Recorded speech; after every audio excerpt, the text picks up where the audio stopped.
Hello everyone.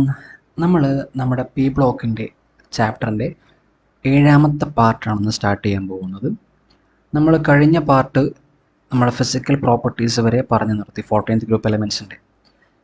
ഇനി ഈ ഒരു പാർട്ടിൽ നമ്മൾ കെമിക്കൽ പ്രോപ്പർട്ടീസാണ് ഡിസ്കസ് ചെയ്യാൻ പോകുന്നത്. ഓക്കെ, നമുക്ക് സ്റ്റാർട്ട് ചെയ്യാം. സോ കെമിക്കൽ പ്രോപ്പർട്ടീസിൽ നമ്മൾ ആദ്യം ഡിസ്കസ് ചെയ്യുന്നത് oxidation state and trends in chemical reactivity. ഇവരുടെ ഓക്സിഡേഷൻ സ്റ്റേറ്റ് എങ്ങനെയാണ് എന്നുള്ളതും അതേപോലെ കെമിക്കൽ റിയാക്ടിവിറ്റിയിലെ ട്രെൻഡ് എങ്ങനെയാണ് നമുക്ക് നോക്കാം. നമ്മൾ ആദ്യം നോക്കുന്നത് ഇവരുടെ കോമൺ ആയിട്ടുള്ള ഓക്സിഡേഷൻ സ്റ്റേറ്റ് ഇവർ കാണിക്കുന്നത് +2 കാണിക്കുന്നുണ്ട്, അതേപോലെ +4 കാണിക്കുന്നുണ്ട്. എന്ന് വെച്ചാൽ നമ്മുടെ കാർബൺ ഫാമിലിയിൽ പൊതുവേ നമ്മൾ ഗ്രൂപ്പ് ഓക്സിഡേഷൻ സ്റ്റേറ്റ് ആയിട്ട് പറയാറുള്ളത് +4 ആണ്. നമ്മൾ ഗ്രൂപ്പ് 13ൽ +3 പറഞ്ഞ പോലെ ഇവിടെ +4 ആണ് വരിക. ഓക്കെ, പിന്നെ ഞാൻ പറഞ്ഞിരുന്നു ഗ്രൂപ്പ് 13ൽ +3 കാണിക്കുന്നത് പോലെ തന്നെ +1ഉം കാണിക്കുന്നുണ്ട് ഗ്രൂപ്പിൽ താഴേക്കുള്ള ആളുകൾ എന്ന് പറഞ്ഞിരുന്നു. കാരണം അവിടെ നമ്മൾ പറഞ്ഞത് ഇനേർട്ട് പെയർ എഫക്റ്റ് പറഞ്ഞിരുന്നു അല്ലേ? അതേപോലെയാണ് ഇവിടെയും ഗ്രൂപ്പ് ഓക്സിഡേഷൻ സ്റ്റേറ്റിൽ നിന്ന് 2 യൂണിറ്റ് കുറഞ്ഞിട്ടുള്ള ഒരു ഓക്സിഡേഷൻ സ്റ്റേറ്റ് കൂടെ ഈ മെമ്പേഴ്സ് കാണിക്കുന്നുണ്ട്, ലൈക്ക് ഇൻ ഗ്രൂപ്പ് 13. എന്ന് വെച്ചാൽ ഇവിടെ +4 ആണല്ലോ ഗ്രൂപ്പ് സ്റ്റേറ്റ്, അതിൻ്റെ 2 യൂണിറ്റ് കുറയാന്ന് പറഞ്ഞാൽ അത് +2.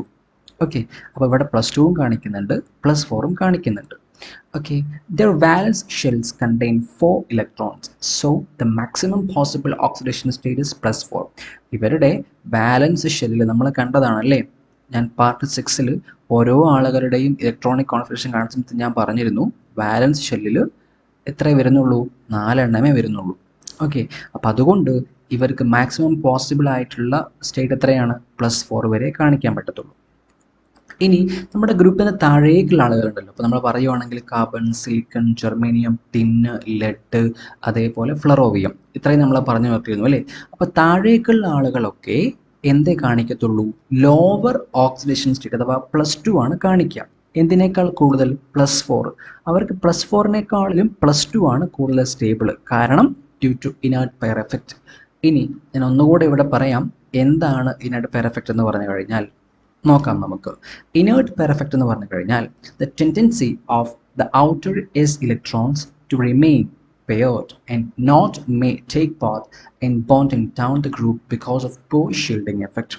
അപ്പോൾ അവിടെ S സബ്ഷെല്ലിലുള്ള ഇലക്ട്രോൺസ് ബോണ്ടിങ്ങിൽ പങ്കെടുക്കാൻ താല്പര്യപ്പെടാതിരിക്കുക. ഓക്കെ, അപ്പോൾ അവർക്ക് എന്ത് കാരണത്താലാണ് അങ്ങനെ നിൽക്കാൻ കാരണം, ഷീൽഡിങ് എഫക്റ്റ് കുറവാണ്.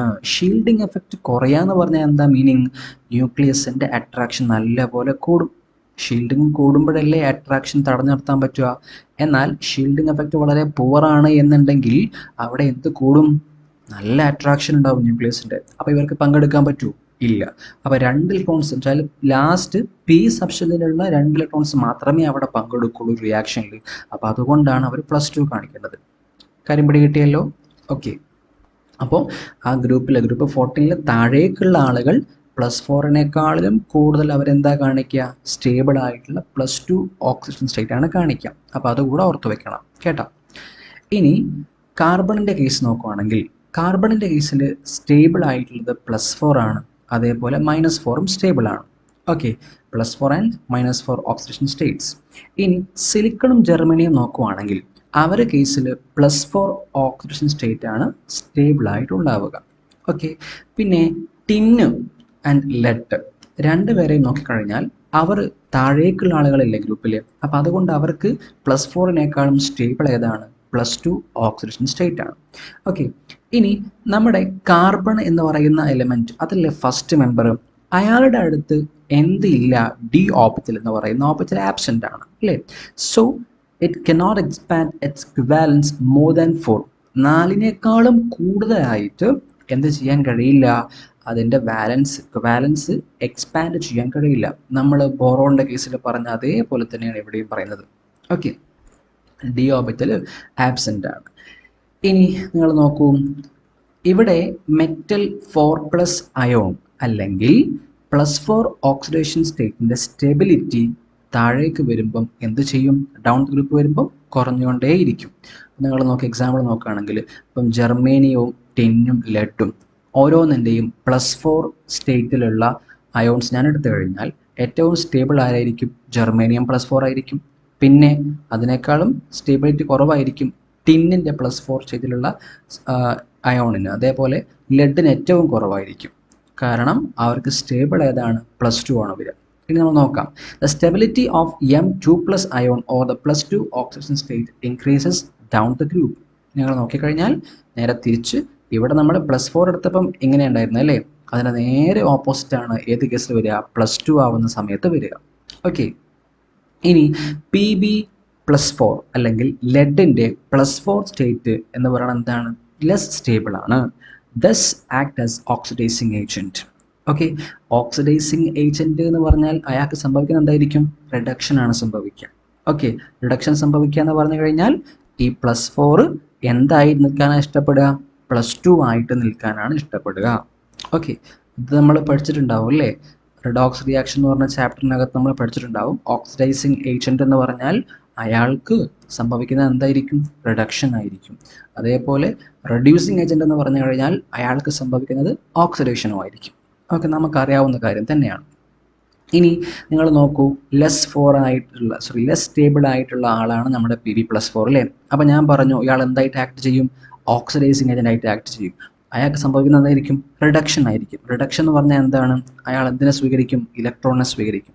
അങ്ങനെ ഈ Pb+4 2 ഇലക്ട്രോണിനെ സ്വീകരിച്ചു. അപ്പോൾ എന്ത് ചെയ്യും? ഇവിടെ 2 മൈനസ് വന്നല്ലോ.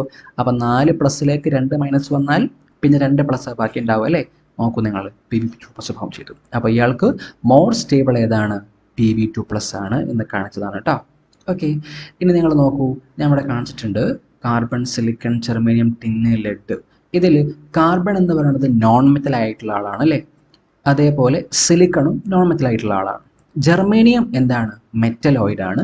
ടിന്നും ലെഡും മെറ്റൽസ് ആണ്.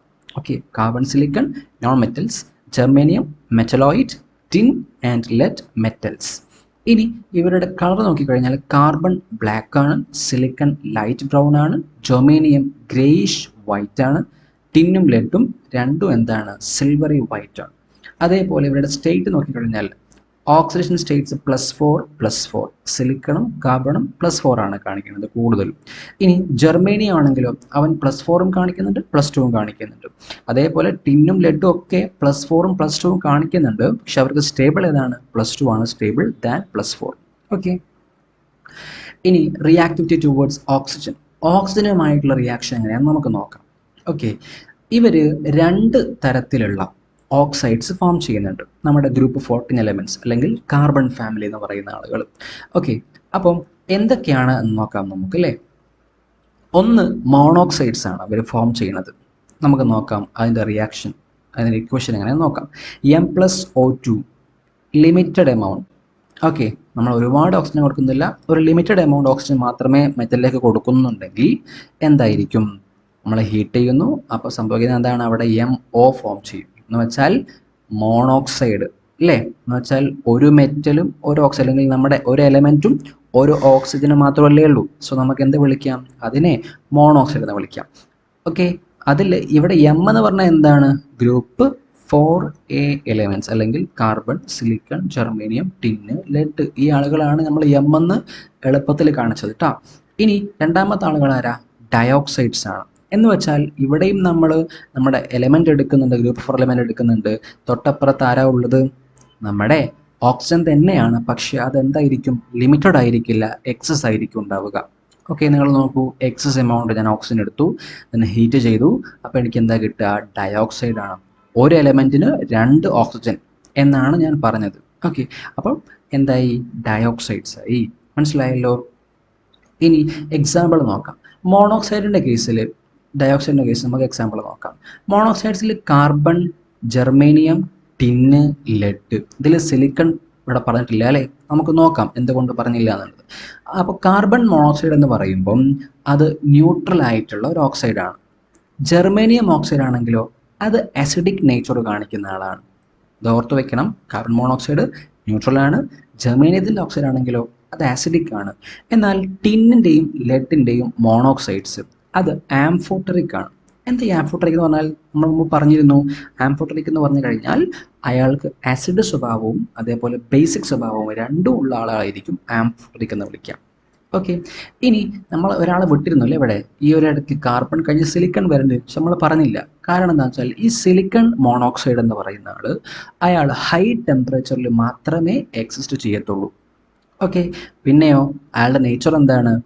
ഇറ്റ്സ് വീക്ക്ലി ആസിഡിക് ആയിട്ടുള്ള ആളാണ് സിലിക്കൺ മോണോക്സൈഡ് എന്ന് പറയുന്നത്. ഓക്കെ, ഇനി നമുക്ക് ഡയോക്സൈഡ് നോക്കാം. ഡയോക്സൈഡ്സിൻ്റെ കേസിൽ ഇവിടെ carbon, silicon, germanium, tin, lead എല്ലാവർക്കും എന്തുണ്ട്? ഡയോക്സൈഡ്സും ഉണ്ട്. അതിൽ കാർബൺ, അതേപോലെ സിലിക്കൺ, ജെർമേനിയം ഇവരുടെ ഡയോക്സൈഡ്സ് എല്ലാം വീക്ക്ലി ആസിഡിക് ആയിട്ടുള്ള ആൾക്കാരാണ്. ഇനി അതേപോലെ ടിന്നിൻ്റെയും ലെഡിൻ്റെയും ഡയോക്സൈഡ്സ് അതെന്താണ്? ആംഫോട്ടറിക് തന്നെയാണ്. അപ്പോൾ ഓർത്ത് വയ്ക്കുക, ടിന്നിൻ്റെയും ലെഡിൻ്റെയും മോണോക്സൈഡും അതേപോലെ ഡയോക്സൈഡും എന്താണ്? ആംഫോട്ടറിക് ആണ്. അതേപോലെ ജെർമേനിയത്തിൻ്റെ മോണോക്സൈഡും ഡയോക്സൈഡും രണ്ടും വീക്ക്ലി ആസിഡിക് ആയിട്ടുള്ളതുമാണ്. ഓക്കെ, ഇനി നമുക്കിതും പറയാം, ഏത് സിലിക്കൺ മോണോക്സൈഡിൻ്റെ കേസും അതുപോലെ സിലിക്കൺ ഡയോക്സൈഡും വീക്ക്ലി ആസിഡിക് ആണെന്ന് പറയാം. പക്ഷേ ഇവിടെ silicon monoxide exist only at high temperature, അതുകൂടെ ഓർത്ത് വെക്കണം കേട്ടോ. ഓക്കെ, ഇനി രണ്ടാമത്തത് റിയാക്ടിവിറ്റി ടുവേർഡ്സ് വാട്ടർ. വാട്ടറുമായിട്ടുള്ള റിയാക്ഷൻ എങ്ങനെയാണെന്ന് നോക്കാം. ഗ്രൂപ്പ് 14 എലമെൻറ്റ്സിൽ ടിന്ന് എന്ന് പറയുന്ന എലമെൻറ്റ് മാത്രമേ ബോയിലിംഗ് വാട്ടറുമായിട്ട് റിയാക്ട് ചെയ്യത്തുള്ളൂ. അതെന്താ ഫോം ചെയ്യുക? ഡയോക്സൈഡ്സ് ഫോം ചെയ്യും. അതേപോലെ ഡൈഹൈഡ്രജൻ ഗ്യാസ് H2 അതേപോലെ ഡയോക്സൈഡ്, ഇത് രണ്ടുമാണ് അവിടെ ഫോം ചെയ്യപ്പെടുക. അപ്പം നമ്മുടെ കാർബൺ ഉണ്ട്, സിലിക്കൺ, ജെർമേനിയം, ടിന്ന്, ലെഡ് ഇത്രയും ആൾക്കാരുണ്ടായിട്ടും ടിൻ എന്ന് പറയുന്ന ഒരു എലമെൻറ്റ് മാത്രമാണ് ആ ഗ്രൂപ്പിൽ നിന്ന് വാട്ടർ, നമ്മുടെ ബോയിലിംഗ് വാട്ടറുമായിട്ട് റിയാക്ട് ചെയ്യത്തുള്ളൂ കേട്ടോ. ഓക്കെ, അപ്പോൾ ഇതാണ് നമ്മുടെ ടിന്ന്, കാണുന്നുണ്ടല്ലോ. ഓക്കെ, ഇനി ടിന്ന് പ്ലസ് HOH. HOH എന്ന് പറഞ്ഞാൽ എന്താണ്? H2O എന്നുള്ളതിനെ നമ്മളൊന്ന് മാറ്റി എഴുതുക മാത്രം. ഓക്കെ, അപ്പോൾ ഇതാ അവിടേക്ക് ഞാൻ ഹീറ്റ് കൊടുക്കുന്നു. അപ്പോൾ ആ സമയത്ത് എന്താ ഫോം ചെയ്ത്? SnO2, അതാണ് പറഞ്ഞ ഡയോക്സൈഡ്. ഓക്കെ, കഴിഞ്ഞോ? ഇല്ല, ഇനി ആര് കൂടെ ഉണ്ട്? ഡൈഹൈഡ്രജൻ ഗ്യാസ് കൂടെ ഉണ്ട്, H2 ഗ്യാസ്. മനസ്സിലായല്ലോ? നമുക്കതിനെ ബാലൻസ് ചെയ്യാൻ വേണ്ടിയിട്ടാണ് ഞാൻ അവിടേക്ക് എന്ത് കൊടുക്കുന്നത്? സ്റ്റോഷിയോമെട്രിക് കോഎഫിഷ്യൻസ് ആയിട്ട് ആഡ് ചെയ്യണത് കേട്ടോ. അപ്പോൾ ഇതിൽ നമ്മൾ SN എന്ന് പറഞ്ഞ പേര് നമ്മൾ വായിക്കുമ്പോൾ ടിൻ എന്നാണ് വായിക്കുന്നത് അല്ലേ, പക്ഷെ അതിൻ്റെ ഒറിജിനൽ പേരെന്താണ്? സ്റ്റാനം. ആ വാക്കിൽ നിന്നാണ് നമ്മൾ SN എന്ന് പറയുന്ന സിമ്പിൾ എടുത്തത് കേട്ടോ. അങ്ങനെ ഒരുപാട് കാര്യങ്ങൾ നിങ്ങൾ ക്ലാസിഫിക്കേഷൻ ഓഫ് എലമെന്റ്സ് എന്ന ചാപ്റ്ററിൽ പഠിച്ചിട്ടുണ്ടാവും. ദെൻ വാട്ടർ ആണ്, ദെൻ സ്റ്റാനിക് ഓക്സൈഡ് അതിനെ വിളിക്കാം. ഓക്കെ, നിങ്ങൾ പഠിച്ചിട്ടുണ്ടാവും. SN ടിന്നിന് 2 സ്റ്റേറ്റുകളുണ്ട്, SN2+ഉം SN4+ഉം. അതിൽ SN2+ ആണെങ്കിൽ നമ്മൾ സ്റ്റാനസ് എന്നും SN4+ ആണെങ്കിൽ നമ്മൾ സ്റ്റാനിക് എന്നും വിളിക്കാറുണ്ട്. ഇതൊക്കെ നിങ്ങൾ റിഡോക്സ് റിയാക്ഷനിൽ പഠിച്ച കാര്യങ്ങളാണ്. പിന്നെ ഡൈഹൈഡ്രജൻ, ഇത്രയാണ് നമുക്ക് കിട്ടുക. ഓക്കെ, പിന്നെ ലെഡ് എന്ന് പറയുന്ന ആള് വാട്ടറിനെ കൊണ്ട് അഫക്റ്റ് ചെയ്യപ്പെടത്തില്ല. കാരണം എന്താ? ഈ ലെഡിൻ്റെ മുകളിൽ എന്തുണ്ട്? ഒരു ഓക്സൈഡ് ഫിലിം ലെയർ ഉണ്ട്. നമ്മൾ ഇൻ കേസ് ഓഫ് 13th ഗ്രൂപ്പിൽ നമ്മൾ അവിടെ പറഞ്ഞിരുന്നു, അലുമിനിയം പറഞ്ഞില്ലായിരുന്നോ? അതേപോലെ തന്നെയാണ് ഇവിടെ ലെഡിൻ്റെ കേസിലും അവൻ്റെ മുകളിൽ എന്തുണ്ടടാ? ഒരു ഓക്സൈഡ് ഫിലിം ലെയർ ഉണ്ട്. അപ്പോൾ അതുകൊണ്ട് അവിടെ വാട്ടറിൻ്റെ എഫക്റ്റ് ഉണ്ടാവത്തില്ല. ഓക്കെ, ഇനി റിയാക്ടിവിറ്റി ടുവേർഡ്സ് ഹാലജൻ, മൂന്നാമത്തതാണ്. നമുക്കറിയാം ഹാലജൻസ് എന്ന് പറഞ്ഞാൽ എന്താണ്? Fluorine, chlorine, bromine, iodine, astatine and tennessine, ഇത്രയും എലമെൻറ്റുകളാണ് അല്ലേ, ഗ്രൂപ്പ് 17 എലമെൻറ്റ്സ് ആണ് വരിക. അപ്പോൾ അതിൽ നമ്മൾ ഫ്ലോറിൻ മുതൽ അയോഡിൻ വരെ മാത്രമേ പറയാറുള്ളൂ. ഓക്കെ, അപ്പോൾ ഇതിൽ ഈ നമ്മുടെ ഗ്രൂപ്പ് 14 എലമെൻറ്റ്സ് ഈ ഹാലജൻസുമായിട്ട് ചേർന്നിട്ട് എന്ത് ചെയ്യും? MX2, MX4 type halides form ചെയ്യും. ഓക്കെ, കാർബൺ ഒഴികെ. അതിൽ കാർബൺ MX2 എന്ത് ചെയ്യില്ല? ഫോം ചെയ്യില്ല. അതേപോലെ സിലിക്കണും എന്താ പറയുക, MX2 ടൈപ്പ് ഫോം ചെയ്യില്ല. കാരണം അത് സ്റ്റേബിൾ ആയിട്ടുള്ള ഡൈഹാലൈഡ്സ് ആയിരിക്കില്ല. ഓക്കെ, അപ്പോൾ ടെട്രാ ഹാലൈഡ്സും ഉണ്ട്, ഡൈഹാലൈഡ്സും ഉണ്ട്. അപ്പോൾ അതിൽ കാർബണും സിലിക്കണും എന്ത് ഫോം ചെയ്യില്ല? ഡൈഹാലൈഡ്സ് ഫോം ചെയ്യില്ല. കാരണം അത് സ്റ്റേബിൾ ആയിരിക്കില്ല എന്നുള്ളതാണ് റീസൺ.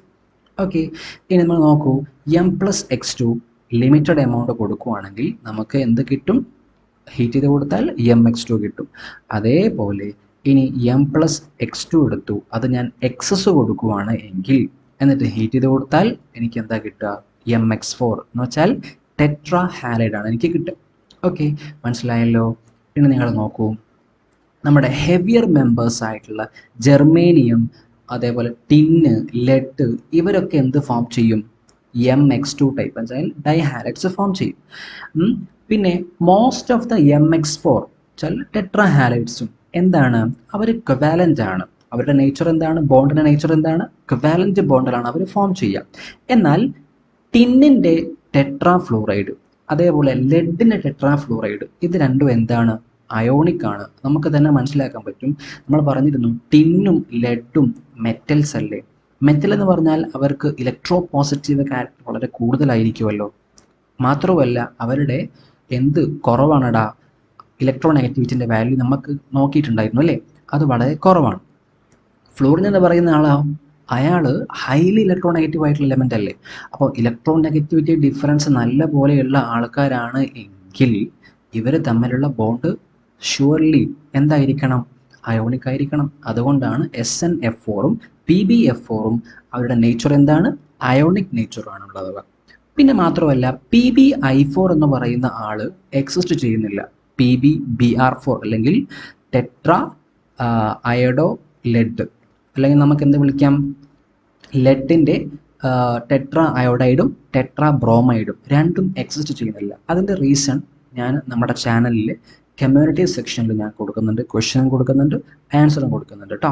ഓക്കെ, അത് നമുക്ക് NCERT എടുത്തു പറഞ്ഞിട്ടില്ല, അതുകൊണ്ട് ഞാൻ അതിൽ കൊടുക്കാം. നിങ്ങൾ അവിടെ ചെക്ക് ചെയ്താൽ മതി കേട്ടോ. ഓക്കെ, ഇനി ഇൻ MX4 ടെട്രാ ഹാലൈഡ്സിൻ്റെ കേസിൽ the hybridisation of the central atom is sp3. എന്ന് വെച്ചാൽ സപ്പോസ് ഞാൻ എടുക്കുന്ന എലിമെൻറ്റ് ഇപ്പം ഈ MX4ൻ്റെ സ്ഥാനത്ത് എമ്മിന് ഞാൻ C എടുത്തു, അതേപോലെ തന്നെ എക്സിൻ്റെ സ്ഥാനത്ത് ഞാൻ ക്ലോറിൻ എടുത്തു വിചാരിക്കുക. അപ്പോൾ എന്തായി? CCl4 എന്നായല്ലോ. അപ്പോൾ അതിൽ സെൻട്രൽ ആറ്റം തന്ന ആരാണ്? അത് കാർബൺ ആണ്. അപ്പോൾ ആ കാർബണിൻ്റെ ഹൈബ്രിഡൈസേഷൻ എന്തായിരിക്കും? ദിസ് ഇസ് sp3 ആയിരിക്കും. And the molecular shape is tetrahedral. നമുക്കൊരു എക്സാമ്പിൾ തൊട്ടപ്പുറത്ത് കാണാൻ പറ്റും കേട്ടോ. അപ്പോൾ ടെട്രാഹൈഡ്രൽ എന്താണെന്ന് നിങ്ങൾക്ക് അറിയാം, എന്നാലും ഞാൻ കാണിച്ചു തരാം. ഓക്കെ, ഇനി നിങ്ങൾ നോക്കൂ. The tetrachlorides are easily hybridised by water. ടെട്രാ ക്ലോറൈഡുകൾ ഉണ്ടാവും. അവരെ എന്ന് വെച്ചാൽ ഇപ്പോൾ ഈ CCl4ൻ്റെ സ്ഥാനത്ത് കാർബൺ അല്ലാതെ വേറെ ആരെങ്കിലുമൊക്കെ വരുന്ന കേസ് കേട്ടോ. ഓക്കെ, അപ്പം അങ്ങനത്തെ ക്ലോറൈഡ്സുകൾ എന്ത് ചെയ്യപ്പെടും? വളരെ പെട്ടെന്ന് ഹൈബ്രിഡൈസ് ചെയ്യപ്പെടും. എന്ന് വെച്ചാൽ വാട്ടറുമായിട്ട് റിയാക്ഷനിൽ പങ്കെടുക്കും. കാരണം അവർക്കൊക്കെ എന്തുണ്ട്? d ഓർബിറ്റൽസ് പ്രസൻ്റ് ആണ് അവരുടെ ആറ്റത്തിൽ. ഓക്കെ, മാത്രമല്ല നമ്മുടെ CCl4 എന്ന് പറയുന്ന ആളാണെങ്കിലോ അയാൾ ഹൈബ്രിഡൈസേഷനിൽ പങ്കെടുക്കില്ല. കാരണം നമ്മുടെ കാർബണിൻ്റെ അടുത്ത് എന്തില്ലടാ? d ഓർബിറ്റൽസ് ഇല്ല. അയാൾക്ക് d ഓർബിറ്റൽസ് ഉണ്ടെങ്കിൽ അയാൾക്ക് എന്ത് ചെയ്യാമായിരുന്നു?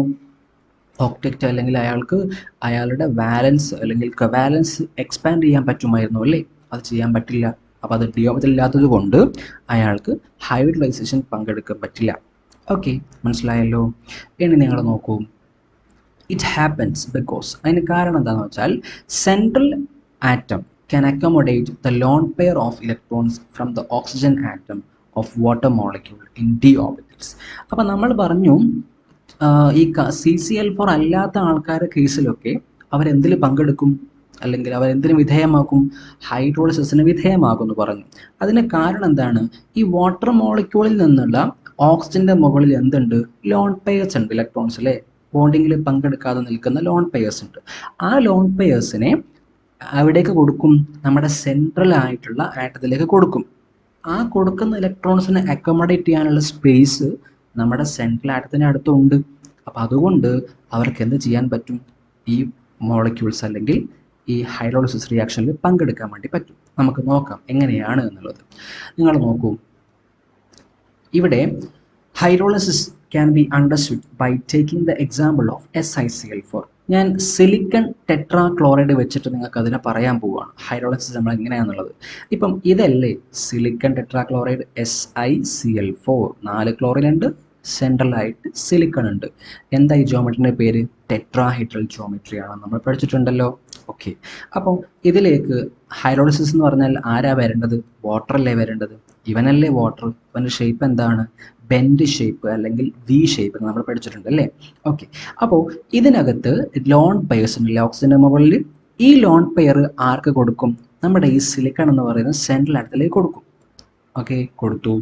അങ്ങനെ ഈ കൊടുക്കുന്ന സാധനം വാങ്ങി വെക്കാൻ അല്ലെങ്കിൽ കൊടുക്കുന്ന ഇലക്ട്രോൺസ് വാങ്ങി വെക്കാനുള്ള സ്പേസ് ആർക്കുണ്ട്? സെൻട്രൽ ആറ്റത്തിൻ്റെ അടുത്തുണ്ട്. കാരണം അവിടെ വാക്കൻ്റ് ആയിട്ടുള്ള d ഓർബിറ്റൽസ് അവൈലബിൾ ആണ്. ഓക്കെ ആണല്ലോ. അങ്ങനെ ഇത് എന്ത് ചെയ്യും? ആ സിലിക്കൺ സ്വീകരിക്കും, അതിന് സ്പേസ് ഉണ്ട്. അപ്പം ഒരു വാട്ടർ മോളിക്യൂൾ വന്നു കഴിഞ്ഞാൽ എന്ത് ചെയ്യും? ഇവിടുന്ന് ഒരു ക്ലോറിനും പുറത്തു പോകും, അതേപോലെ ഇവിടുന്ന് ഒരു ഹൈഡ്രജനും പുറത്തു പോകും. അപ്പോൾ അവരെന്തായിട്ടാണ് റിലീസ് ചെയ്യപ്പെടുക? ദേ റിലീസ്ഡ് ആസ് HCl. അപ്പോൾ ഒരു വാട്ടർ മോളിക്യൂൾ വന്നാൽ ഒരു HCl ഇവിടുന്ന് റിമൂവ് ചെയ്യപ്പെടും. അപ്പോൾ അതേപോലെ അപ്പോൾ എന്താ ചെയ്തു? ഇതാ ഒരു Cl ഇവിടുന്ന് പോയി, അപ്പോൾ അതാ OH വന്നു. ഈ OH എന്ന് പറഞ്ഞാൽ എന്താണ്? ഈ വാട്ടറിലുള്ള ഈ ഒരു OH. ഓക്കെ, പിന്നെ HCl എന്ന് പറഞ്ഞാലോ ഈ ഒരു ഹൈഡ്രജനും അതേപോലെ ഇവിടെ ഉണ്ടായിരുന്ന ക്ലോറിനുമാണ് പോയത്. അപ്പോൾ ഇവിടെ OH വന്നു. ഇനി ഇതേപോലെ 3 വാട്ടറും കൂടെ വന്നു കഴിഞ്ഞാൽ 3 HCl പോകുമല്ലോ. അപ്പം 3 വാട്ടർ വന്നു, അപ്പം -3 HCl ആയി. ഓക്കെ, അപ്പോൾ എന്താ ഫോം ചെയ്യുക? SiOH 4 times. മനസ്സിലായല്ലോ? ഓക്കെ, അപ്പോൾ ഇതാണ് ഹൈഡ്രോളിസിസിൻ്റെ കേസ് കേട്ടോ. ഇനി നമ്മൾ പറയുകയാണെങ്കിൽ ഇങ്ങനൊരു ക്വസ്റ്റ്യൻ നമുക്ക് കാണാറുണ്ട്. SiF6 2- എന്ന് പറയുന്ന കോമ്പൗണ്ട് നോൺ ആണ് എന്ന് വെച്ചാൽ അത് ഫോം ചെയ്യുന്നുണ്ട്. അതേസമയം SiCl6 2- എന്ന് പറയുന്നത് ഫോം ചെയ്യപ്പെടുന്നില്ല, അല്ലെങ്കിൽ നമുക്ക് അങ്ങനെ ഒരു കോമ്പൗണ്ടായിട്ട് അറിയില്ല. കാരണം എന്ത്? അത് എക്സാമിന് ചോദിക്കാറുണ്ട്. ഓക്കെ, പഠിച്ചു വെക്കണം എന്തുകൊണ്ടാണെന്നുള്ളത്. അതിന് ആൻസർ നോക്ക് നിങ്ങൾ. ഈ ഫ്ലോറിൻ എന്ന് പറയുന്ന എലമെൻറ്റ് ക്ലോറിനേക്കാളും ചെറുതാണല്ലോ. നമുക്കറിയാം ഫ്ലോറിൻ, ക്ലോറിൻ, ബ്രോമിൻ, അയഡിൻ അങ്ങനെ താഴേക്ക് പോവുകയാണ്. അപ്പോൾ ഏറ്റവും ചെറുതാരാ? ഫ്ലോറിനാണ്. അതിനേക്കാളും വലിപ്പമുള്ള ആളല്ലേ ക്ലോറിൻ. അപ്പോൾ ഈ ക്ലോറൈഡ് അയോൺസ് Cl- അയോൺസ് 6 വലുത് വന്നു കഴിഞ്ഞാൽ എന്ത് ചെയ്യാൻ കഴിയില്ല? അതിനെ നമ്മുടെ ഈ സിലിക്കൺ എന്ന് പറയുന്ന സെൻട്രൽ ആറ്റത്തിന് അക്കമഡേറ്റ് ചെയ്യാൻ പറ്റത്തില്ല. എന്നാൽ ഫ്ലോറിൻ ആണെങ്കിലോ F- അയോൺസ് വന്നു കഴിഞ്ഞാൽ, ഫ്ലോറൈഡ് അയോൺസ് വന്നു കഴിഞ്ഞാൽ അത് ചെറുതായതുകൊണ്ട് അതിനെ അക്കമഡേറ്റ് ചെയ്യാൻ പറ്റും. ഇവിടെ അതിനുള്ള സ്പേസ് കുറവാണ്. കാരണം ഇതിൻ്റെ സൈസിന് ലിമിറ്റേഷൻ കാരണത്താൽ, ആരുടെ? Si4+ അയോണിൻ്റെ സൈസിന് ലിമിറ്റേഷൻ കാരണത്താൽ 6 വലിയ ക്ലോറൈഡ് അയോണുകളെ അക്കമഡേറ്റ് ചെയ്യാൻ കഴിയത്തില്ല. നിങ്ങൾ ആലോചിച്ച് നോക്കൂ, നമ്മൾ പഠിച്ചിട്ടുണ്ട് ക്ലാസിഫിക്കേഷൻ അല്ലേ? പ്ലസ് ചാർജ് കൂടും തോറും സൈസ് കുറഞ്ഞു വരികയല്ലേ ചെയ്യുക. ഓക്കെ, അപ്പം അതുകൊണ്ട് സൈസ് കുറയുമ്പം വലിയ വലിയ ആൾക്കാരെ പിടിച്ചു നിർത്താൻ എന്ത് ചെയ്യില്ല? സ്പേസ് തികയത്തില്ല. ഓക്കെ, ഇനി മാത്രമല്ല ഇവിടെ ഈ ക്ലോറൈഡ് അയോൺസിൻ്റെ മുകളിലുള്ള ലോൺ പെയർസും അതേപോലെ സിലിക്കൺ +4 അയോണും തമ്മിലുള്ള ഇൻട്രാക്ഷൻ അതത്ര സ്ട്രോങ്ങും അല്ല. അപ്പം അതുകൊണ്ട് അങ്ങനെ ഒരു കോമ്പൗണ്ട് ഫോം ചെയ്യുന്നത്, അല്ലെങ്കിൽ SiCl6 2- എന്ന് പറയുന്ന ഒരു കോമ്പൗണ്ട് ഫോം ചെയ്യുന്നത് യാതൊരു തരത്തിലും ഫേവറബിൾ അല്ല. അതുകൊണ്ടാണ് നമുക്ക് അങ്ങനെ ഒരു കോമ്പൗണ്ട് ഫോം ചെയ്യാത്തത്. ഓക്കെ, അപ്പം കാര്യങ്ങൾ മനസ്സിലായല്ലോ അല്ലേ? ഇനി നമുക്ക് MCQ നോക്കാം. Why lead is not affected by water? നമ്മൾ കാര്യം പറഞ്ഞു അല്ലേ? A protective chloride layer formation, protective oxide layer formation, both A and B, none of the above. എന്തായിരുന്നു കാരണം? ഓക്സൈഡ് ലെയർ ഫോർമേഷൻ നമ്മൾ നേരത്തെ പറഞ്ഞ അതേ കാര്യം തന്നെയാണ്. ഇനി 2, which of the following doesn't undergo hydrolysis? താഴെ പറയുന്നതിൽ ആരാണ് ഹൈഡ്രോളിസിസിൽ പങ്കെടുക്കാത്തത് അല്ലെങ്കിൽ വിധേയമാവാത്തത്? SiCl4, PbCl4, CCl4, GeCl4 means German tetrachloride. ഇതിലാരായിരുന്നു? CCl4 ആയിരുന്നു അല്ലേ? കാരണം എന്തായിരുന്നു? അവന് വാക്കൻ്റ് ആയിട്ടുള്ള ഡി ഓർബിറ്റൽസ് അവൈലബിൾ അല്ല എന്നുള്ളതാണ് കാരണം. ഓക്കെ, കണ്ടല്ലോ, മനസ്സിലായി.